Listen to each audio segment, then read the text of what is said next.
Suresh Garu, Honorable MAUD Minister, Sri YV Subbareddy Garu, Honorable ex-MP and TTD Chairman, Sri Karnam Dharmasri Garu, Honorable Whip, Sri Botsa Satyanarayana Garu, Honorable Education Minister, Srimati Golagani Harivenkata Kumari Garu, Honorable Mayor of Visakhapatnam. These are the ministers accompanying the Honorable Chief Minister of Andhra Pradesh, Shri Y.S. Jagan Reddy Garu, who works tirelessly for the development of the state and thereby for the development of the people of Andhra Pradesh. Ladies and gentlemen, please join me as I welcome the Honorable Chief Minister of Andhra Pradesh, Shri Y.S. Jagan Reddy Garu.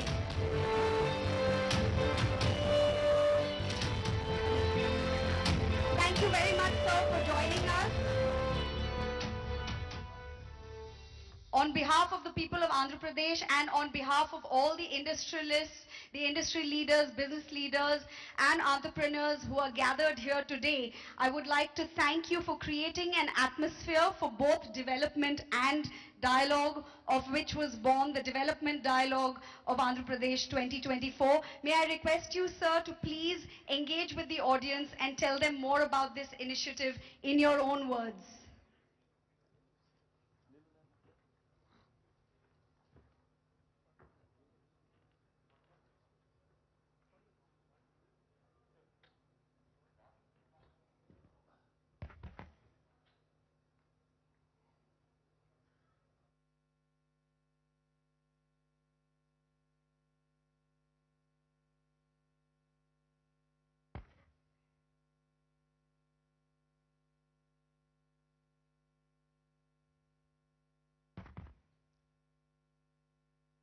Distinguished industry leaders, colleagues in the state cabinet, and esteemed guests. I think koncham Telugu, koncham English, I think I'll go together. It's, target audience is just not some of the people present here. But I'd like to take this message all across the state of Andhra Pradesh. So a little bit of a mix and balance between English and Telugu would be the pitch that I would be taking. I'm happy to welcome you all to the Vision Vishaka program. In fact, today all of us are gathered here to discuss about what Visakhapatnam means to all. Why does the state need Visakhapatnam? It's indeed a fact. Post bifurcation, the successor state, that is the current state of Andhra Pradesh, is rendered a more an agrarian one. In fact, if one were to compare the figures of what the average contribution of primary sector into GSDP were to be at the national level when compared to the agriculture sector, we would come across a figure of 17 to 18% at the national level. Whereas when it comes to our state, we're talking about a figure of 35%. On one side,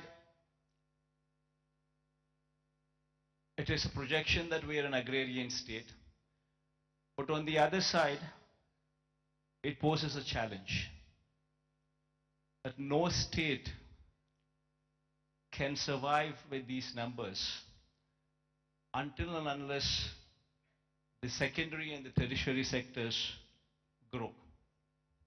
And the contribution of the primary sector, that the agriculture sector, comes down. That means the growth should take place in such a way that the secondary sector and the tertiary sector continues to grow in a much faster pace than the agriculture sector.